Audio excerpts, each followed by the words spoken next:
ልጁን የላከው ደግሞ ገላትያ ምዕራፍ 4 ቁጥር 4 ላይ ምን ብሎ ነው የሚናገረው ሐዋርያው ቅዱስ ጳውሎስ? ነገር ግን የዘመኑ ፍጻሜ በደረሰ ጊዜ ከሴት የተወለደ ከሕግም በታች የተወለደ ልጁን ላከ አለ። ወደ ድንግል ማርያም ሲልክ ድንግል ማርያም ባትፈቅድ ዓለም አይድንም። እንደዚህ አይነት ቴዎሎጂ ውስጥ አንገባም። ዓለምን የማዳን ስራ ቀድሞ በእግዚአብሔር እጅ የተያዘ ነው። እና አሁን ድንግል ማርያም ባትፈቅድ ሰው አይድንም ሳይሆን የማዳን ስራ አንዴ ልደት ዓለምን ለማዳን የሰራው ስራ የእግዚአብሔር ፍቃድ እንጂ የኛ ፍቃድ አይደለም። እና ሌላኛው እዚህ ጋር መረሳት የሌለበት ድንግል ማርያም ፍቃደኛ ባትሆን ብለን ብናስብ እግዚአብሔር ዓለምን ከማዳን ግን ወደኋላ አይልም። ግን የሰው ነፃ ፍቃድ እግዚአብሔር ይጠብቃል።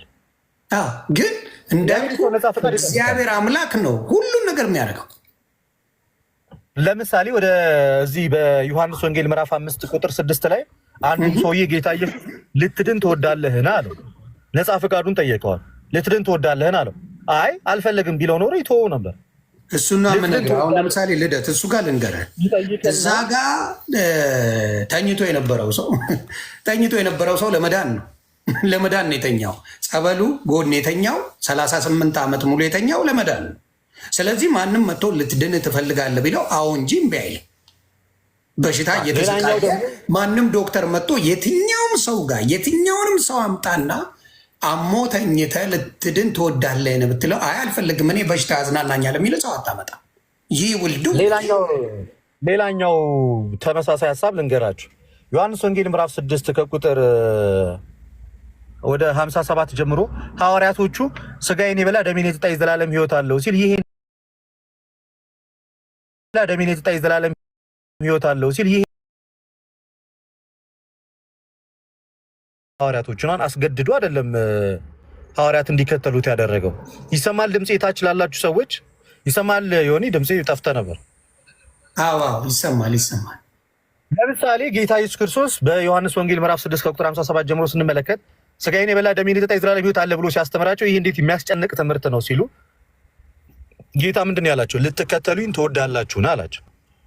ያን ከባድ ትምህርት ሲነግራቸው ከበዳቸውና ወደኋላ ሲያፈገፍጉ ና ተከተለኝ ብሎ አላስገደዳቸውም። ልትከተለኝ ትወዳለህን ሲላቸው የዛን ሰዓት ላይ ተከተሉት።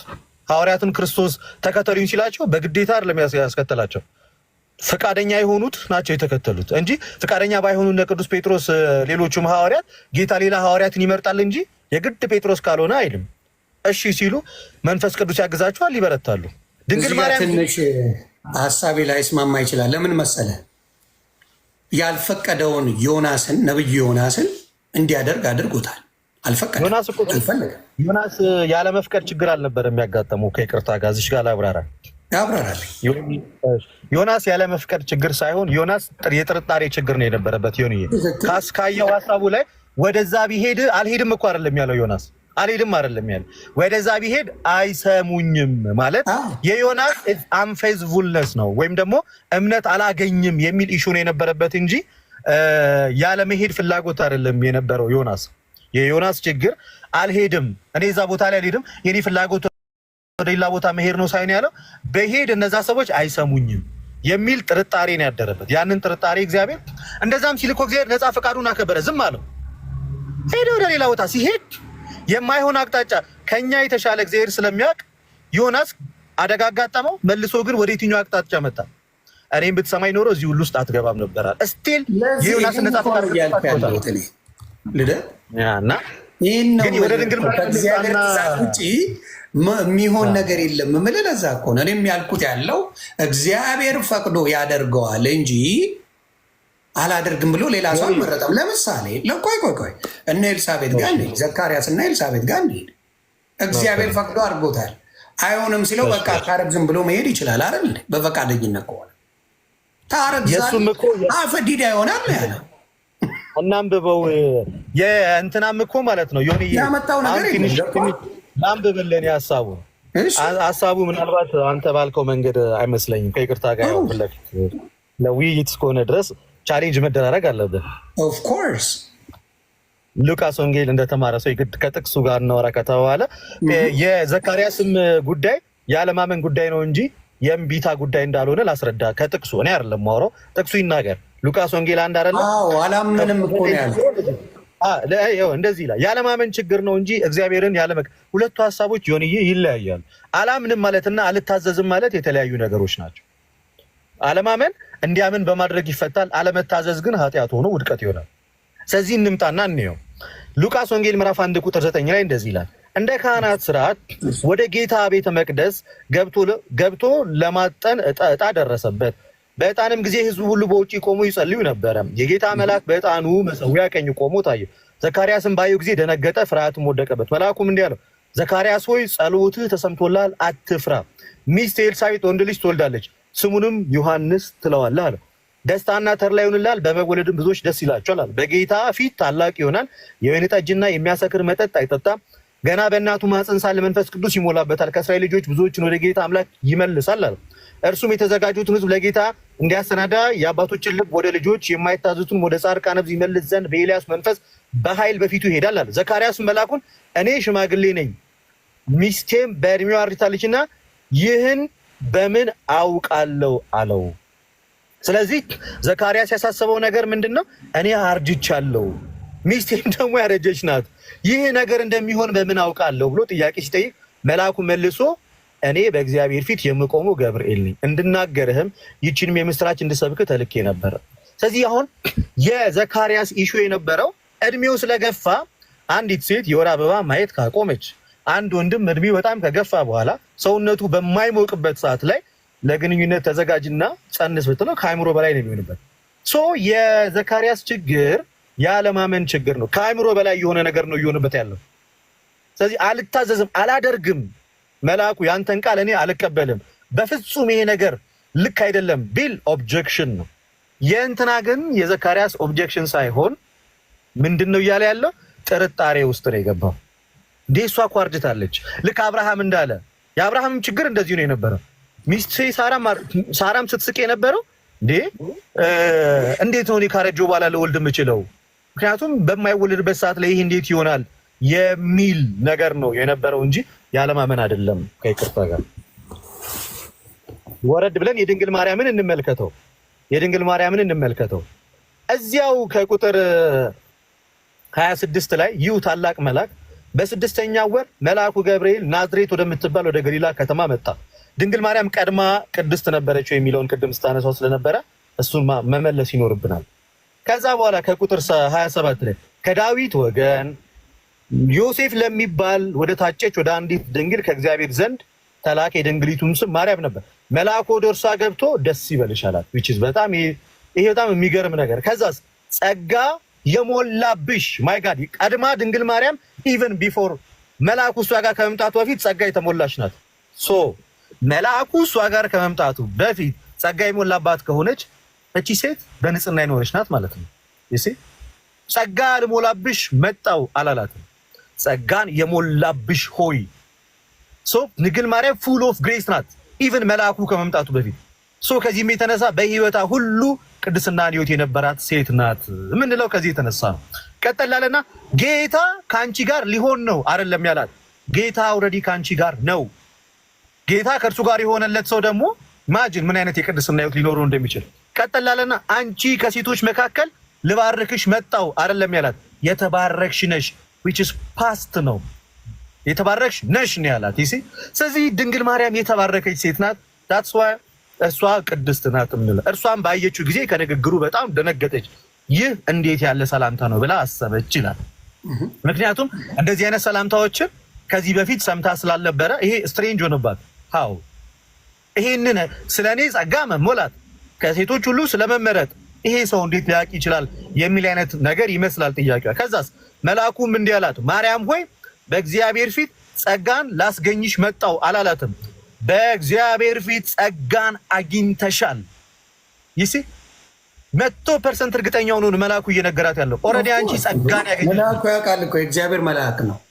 ኤግዛክትሊ ኦልሬዲ ጸጋን ያገኘሽ ናት። አታውቀውም ነበር እያልኩ እኮ ነው። እኔ ደግሞ ድንግል ማርያም ቅድስትነቷን አታውቀውም ነበር እያልኩ ነው። እሱን ልመልስልህ እኮ ነው። ቅድስትነቷ ጋር ደግሞ ልደርስልህ ነው። መልአኩ በመጀመሪያ ደረጃ ስለ ራሱ ቅድስና ሰው ራሱ አይደለም የሚመሰክረው፣ ሰርድ ፓርቲ ነው የሚመሰክረው። ደግሞ ከሴቶች መካከል ነው የሚለው፣ ከሴቶች ሁሉ ሳይሆን ሌሎችም ሴቶች ያሉ ከሴቶች መካከል ቀጠል ስንል እሱን እየፈታ ነው እንሄዳለን። ምንም ችግር የለውም። ከሴቶች መካከል ሲል በነገራችን ላይ ለምንድን ነው ከሴቶች መካከል ማለት ኢማጂን ሴት የተባሉት እስራኤላውያን ሀገር ላይ ብቻ ያሉ አይደለም። እንዳጠቃላይ ሴት የሚለው አንቀጽ እስራኤል ብቻ አይደለም፣ ኢትዮጵያ ብቻ አይደለም። በሰዓቱ ዓለም ላይ ካሉ ሁሉ ሴቶች ወንዶች አይጸንሱማ። ታዲያ ወንዶችን እዚህ ጋር አያካትትም። አልገባህም? ምን መሰለህ፣ ሌሎችም ቅድስት ሴቶች አሉ። እነ ኤልሳቤጥ አሁን ቅድስት ሴቶች ናቸው። እነ ዮሐንስም የወለዱ ናቸው። ስለዚህ ሌሎችም ቅድስቶች እንዳሉ ለመናገር ነው እንጂ ብቻ አይል ነበር አላለ። ብቸኛ የሚያደርጋትን ነገር ልንገራ። ኦኬ ዘግባ። ከዛ ድንግል ማርያም ጸጋን የተሞላች ናት፣ ኤልሳቤጥ ጸጋን የተሞላች ናት አልተባለችም። ትክክል። ይኸው አየህ አይደለ? አሁን መካከል የተባለው ለዛ ነው እያልኩ እኮ ነው። ኤልሳቤጥ ብቻ ሳይሆን ከድንግል ማርያም በፊት ጸጋን የተሞላ የተባለ ወንድም ሴትም የለም በመጽሐፍ ቅዱስ ታሪክ። አንተ ኢንታየር ባይብል ኦልድ ቴስታመንት ቼክ ማድረግ ትችላለህ። ሲንግል ፐርሰን አንድ ለናሙና ያህል ጸጋን የተሞላ ሰው ተብሎ የተነገረለት ማንም የለም። ምን መጽሐፍ ሩት ምናምን አልተባሉ ማንም እንደዚህ የተባለ የለም። ናቲቭን ሙሴ የለም። ስለዚህ ይሄ ድንግል ማርያምን ከወንድም ከሴትም ሁሉ ይለያታል። ቀጠል ልንበልና መልአክ ከዛ በኋላ ያላቸው ካሉ አመጣለሁ። እኔ ስላላነበብኩት እሱን ሌሎች መልስ አለ ካላችሁ መግባት ትችላላችሁ። ሌላ አለ የምትሉ ከድንግል ማርያም በፊት በጸጋ የተሞላ ሰው ካለ ጸጋን የሞላብህ የተባለ ሰው ካለ አምጡ ሸዋስ ምንም ችግር የለም። ከሴቶች ነው እያልከኝ ያለው? ወንድም ሴትም የለም። ወንዶች ማን ቅዱስ ዳዊት ተብለዋል እንዴ? ጸጋን የሞላብህ ማን? ጸጋ ሞልቶባል ተባለ። ቅድስናው ተነግሯል። ቅድስናማ እኮ ዳዊትም ቅዱስ ነው፣ ሌሎቹም ቅዱሳን ተብለዋል። ግን ስፔሲፊካሊ ልክ ድንግል ማርያም እንደተባለችው በጸጋ የተሞሉ ግን አልነበሩ። አይ አመጣለሁ፣ ጸጋ የተሞሉ ይኖራሉ ብዬ አስባለሁ። ከታይ ጻፉልኝ። እኔ ባነባ ይኖራል። እግዚአብሔር ብዙዎቹም በጸጋ አኑሯል። ፈልጉ። እስከዛ ድረስ እኔ ያወራለሁ። ቀጥል። እስከዛ ካላችሁ ሌሎቻችሁ ጻፉልኝ። ሌላ አለ የምትሉ ካለ በጥቅስ ወይ ጥቅሱን ጻፉልኝ፣ ከስር ጥቅሱን ጻፉልኝ። ጎሄድ ይችላል።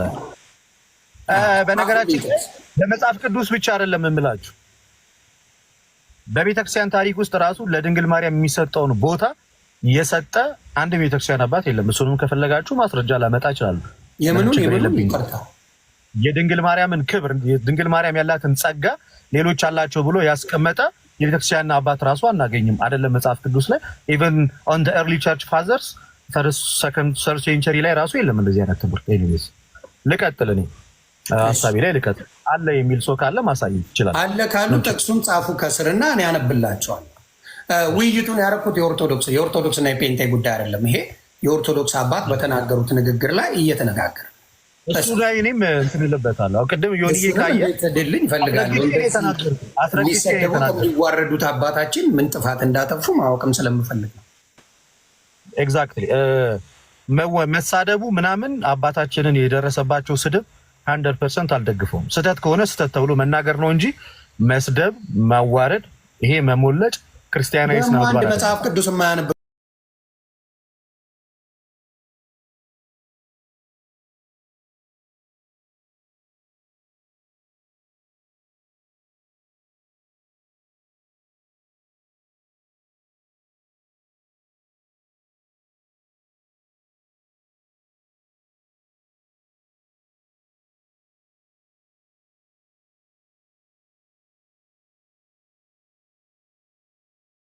ስራ ምዕራፍ 6 ቁጥር 8 ላይ እስጢፋኖስም ጸጋንና ኃይልን ተሞልቶ በሕዝቡ መካከል ጽድቅና ታላቅ ምልክትን ያደርግ ነበር ይላል። ኤግዛክት እኔ ያልኩት ካዳመጣችሁኝ ጸጋን የለም አልከኝ እኮ አይደለም፣ እንደዛ አይደለም ያልኩት።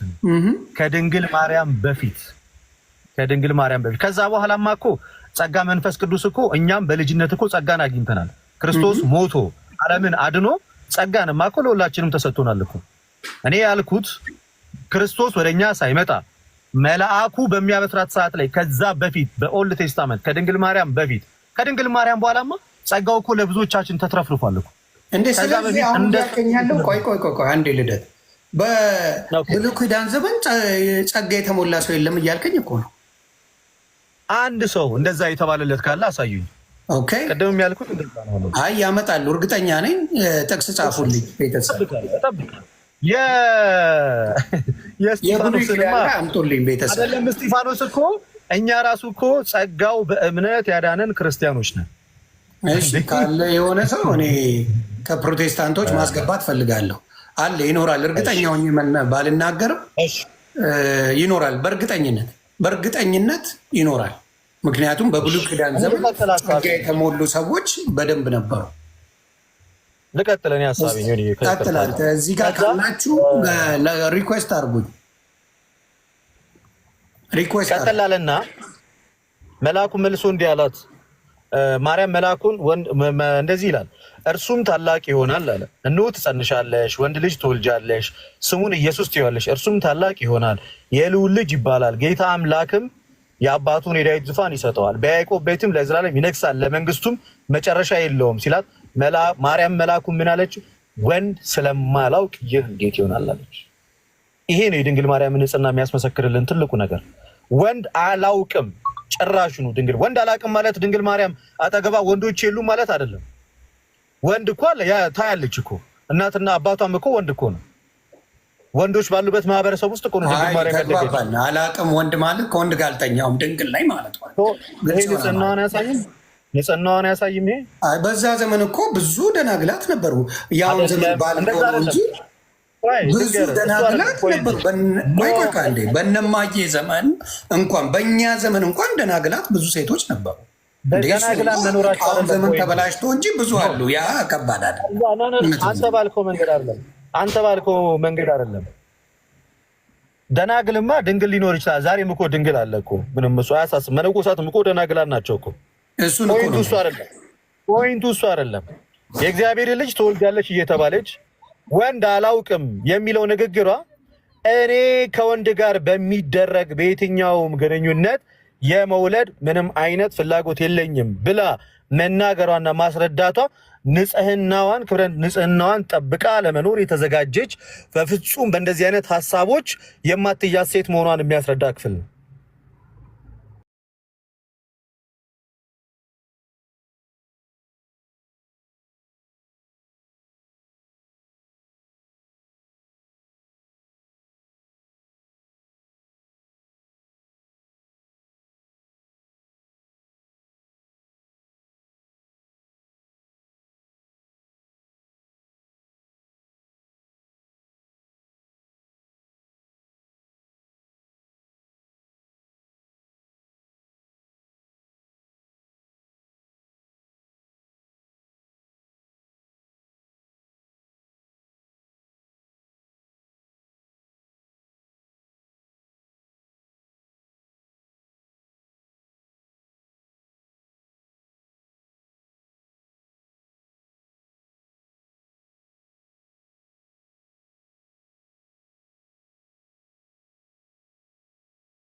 የተፈጸመው ግን አሁን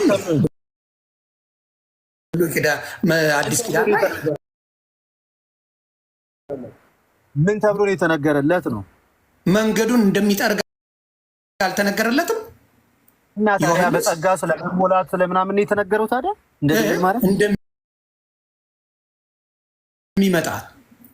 እንደሚመጣማ እኮ ተነግሮለታል። እንደሚመጣ መነገር ማለት እንደ ድንግል ማርያም በእግዚአብሔር 16 ላይ ነው። አንተም ማንበብ ትችላለህ ብራዘር። ይኸው አውጣላለሁ። እኔማ እንደዚህ አይነት በጣም ብዙ ሰጣለሁ አልኩ። እሺ እንዲህ ይላል ዮሐንስ 1:14 ላይ ያልከኝ 16